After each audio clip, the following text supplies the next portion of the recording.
Today we're doing 2 pages. We'll be doing 127 and 128, and we'll also be doing 129 and 130.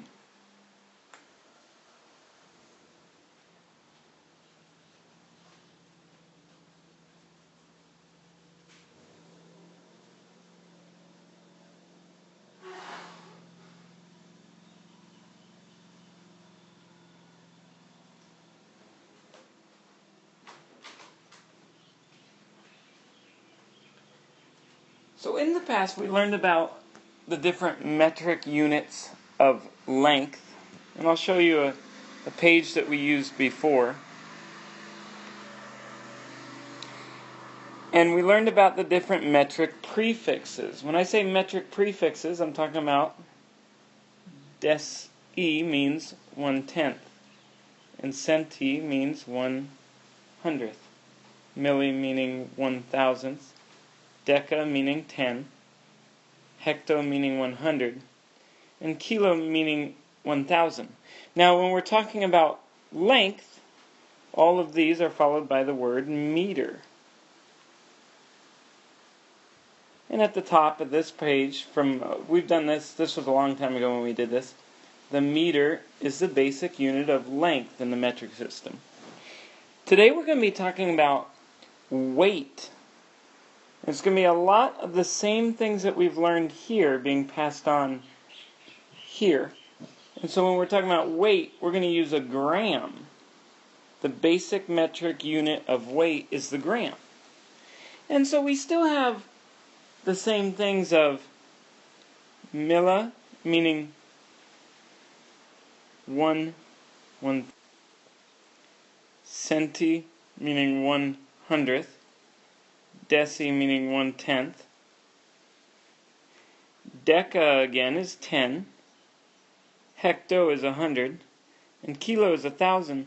But now we're saying milligram, centigram, decigram, decagram, hectogram, kilogram, rather than millimeter, centimeter, decimeter, decameter, hectometer, kilometer.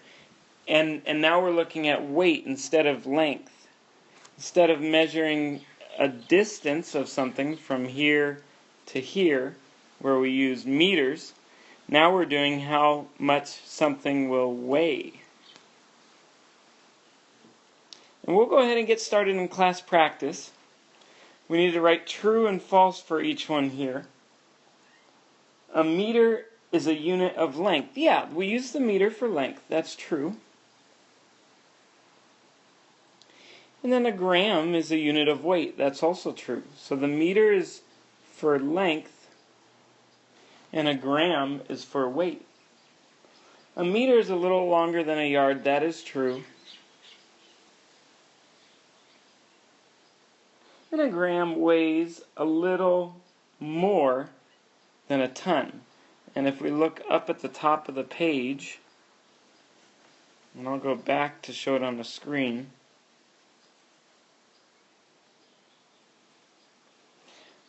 a gram is a very small unit of measure. One paperclip weighs about 1 gram. So if they say to us a gram weighs a little more than a ton is going to be way more. This is false.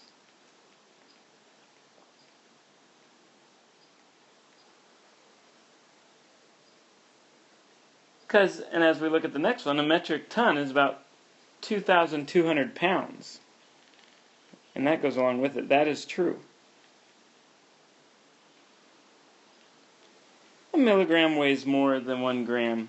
That is false. A milligram would be 1,000th, if we look up at our milligram, of a gram.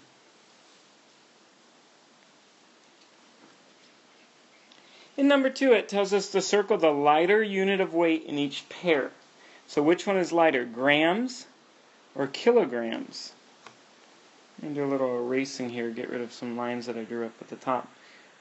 They're asking us to circle which one is lighter, smaller, grams or kilograms.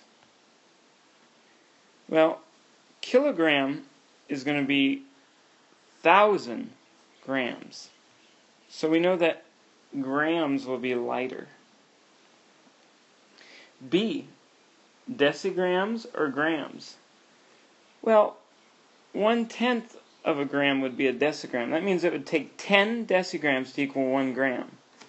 So, decigram is smaller. It is lighter. Hectograms or centigrams? Here's your hectogram, here's your centigram. Which one is lighter? It'd be your centigram.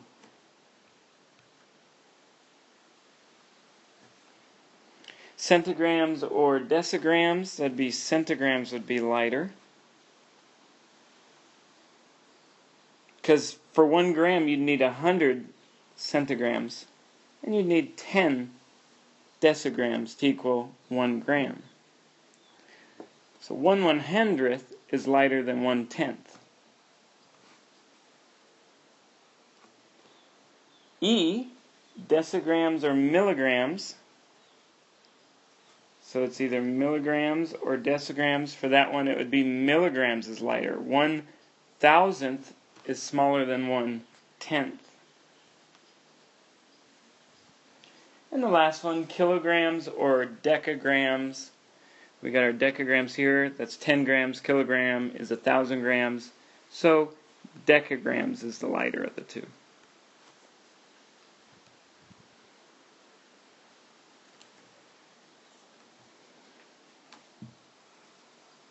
Okay, going to number 3. Says, which metric unit of weight would you use to weigh these items? Now we got to choose between metric ton, gram, or kilogram, and we'll write one of those 3 in each blank. For A, it's asking medicine, if you had some pills, and that would be grams. That'd be remember, a gram is about the size of a paper clip, about the weight of a paper clip. So a gram is something you measure your medicine with. B, a box of books, you'd use a kilogram.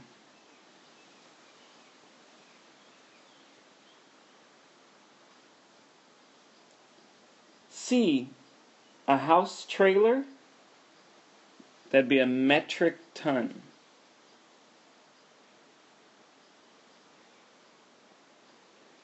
D, a sack of potatoes, that'd be a kilogram.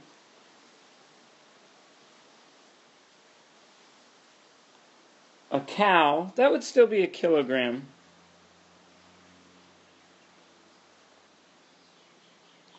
And a ship would be a metric ton.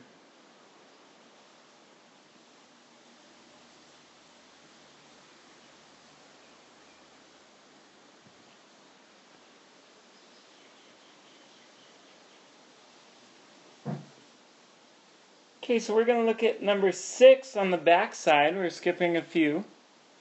Number 6 on the back side tells us to change to a mixed number or a whole number. So we have 9 underneath 14. That means 14 divided by 9. 9 goes into 14 one time. 1 times 9 is 9. Subtract. And we get 5. And so it needs to be 1 and 5 over 9.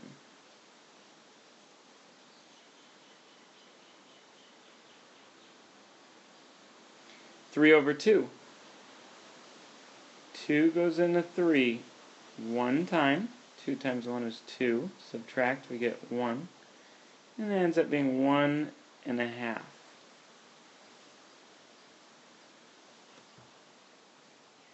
8 divided by 5. 5 goes into 8 one time. 5 times 1 is 5, and you subtract, you get 3. 3 goes on top, 5 goes on the bottom, and we get 1 and 3/5. D. 3 goes into 6 two times.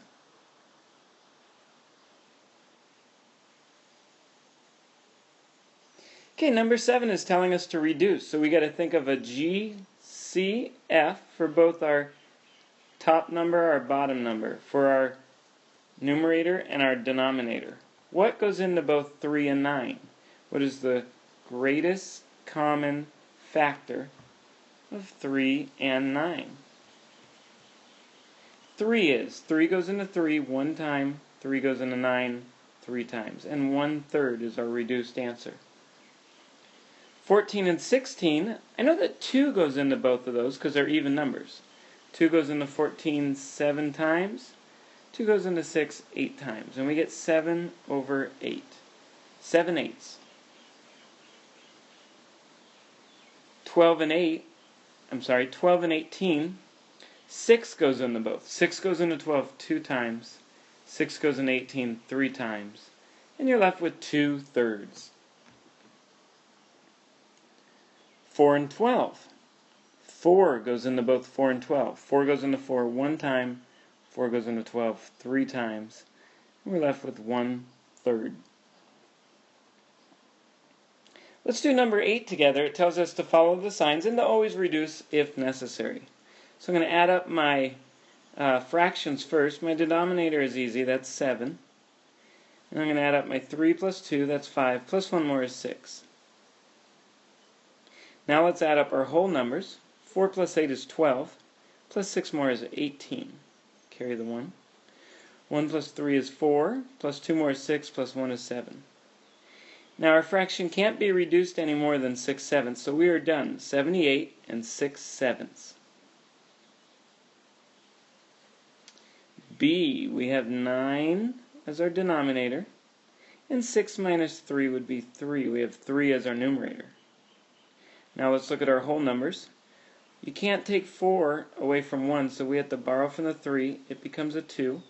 And now we have 11 minus 4. We can do that. We get 7. 2 minus 1 is 1. We have 17 and 3/9, but that can be reduced. What goes into both 3 and 9? 3 does. 3 goes into 3 one time, 3 goes into 9 3 times. And your answer is 17 and 1/3. C, our denominator is going to be 11. 4 plus 3 is 7. Plus 3 more is 10, and you get 10/11. That can't be reduced anymore, so you're done. D, we have a subtraction problem. Our denominator will be 30. 29 minus 16 is 13. And it can't be reduced anymore, so your answer is 13/30. 13/30. E, we're going to add them here. 13 is our denominator. 8 plus 4 is 12.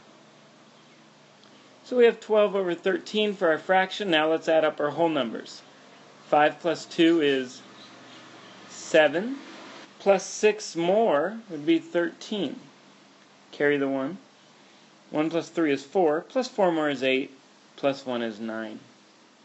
Our answer is 93 and 12/13.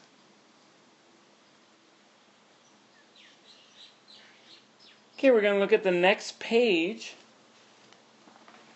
129. It says to circle items below which would weigh more than a kilogram. Underline items which would weigh less than a kilogram. And remember, a kilogram equals about 2 pounds, 3 ounces. A piece of gum, that'd weigh less, so we're going to underline that. A car, of course, that'd weigh more. A bicycle, that'd weigh more. A cookie, that could be less, let's underline that. Apple, that could be less, let's underline it. A teacher, yes, that weighs more. Chalk, that could be less. A desk would weigh more. An elephant would weigh more. A pencil, that could weigh less. A truck, that'd weigh more. And a flea, that could weigh less.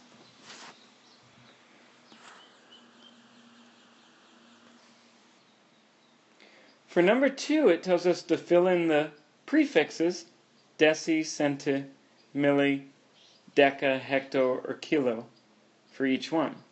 And so we have 1 over 1,000, 1,000th.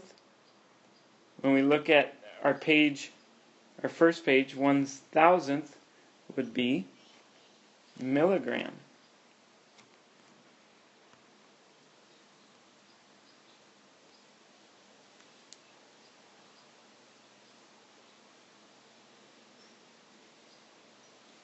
Okay, B, 10 grams.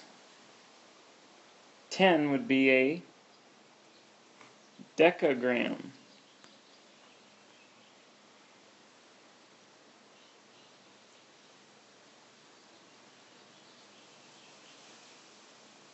C, 100 grams. That would be hectogram.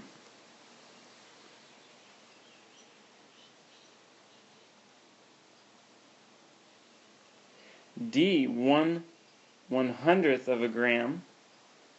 That would be centigram.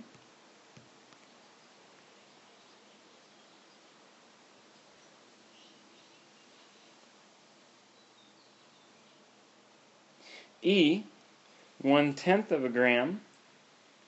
That would be decigram.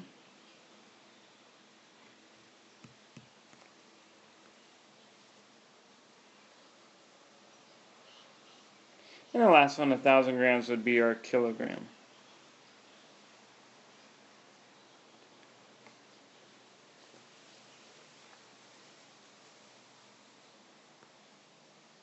Let's look at number 6 on the back side. Got a story problem we're going to work out. It says there are 4 people in Shauna's family. They weigh 50 kilograms, 55 kilograms, 65 kilograms, and 45 kilograms. How much do they weigh in all? You just got to add up those 4 numbers, and then you'll know. B, it says using the answer to story problem A, find the average weight of Shauna's family. So you take that total that you came up with and you divide it by 4, and that will be your average. It also tells us to write the remainder as a fraction, so I'm assuming you're going to get a remainder from it. Number 7, we're changing the mixed numbers or whole numbers. We're doing 3 goes into 5 how many times? Goes in 1 time. You get 2, so it's 1 2/3. 4 goes into 8 2 times. 4 goes into 6 1 time. And you get 1 2/4, but that can be reduced. So we actually got to change it to what goes into both 2 and 4. 2 goes into both 2 and 4. So 2 goes into 2 1 time, 2 goes into 4 2 times, and our reduced answer is 1.5. And 3 goes into 15 5 times. That's your answer. 8a, it tells us to reduce. What number goes into both 5 and 25? 5 does. 5 goes into 5 1 time, and 5 goes into 25 5 times. And your answer is 1/5.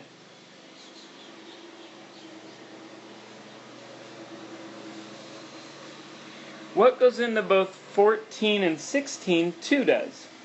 2 goes into 14 7 times. 2 goes into 16 8 times. 7/8 is your answer.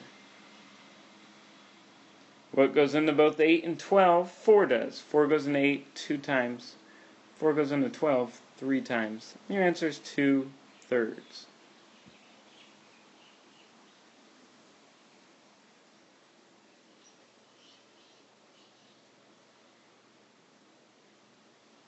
What goes into both 4 and 8? 4 does. 4 goes into 4 1 time. 4 goes into 8 2 times.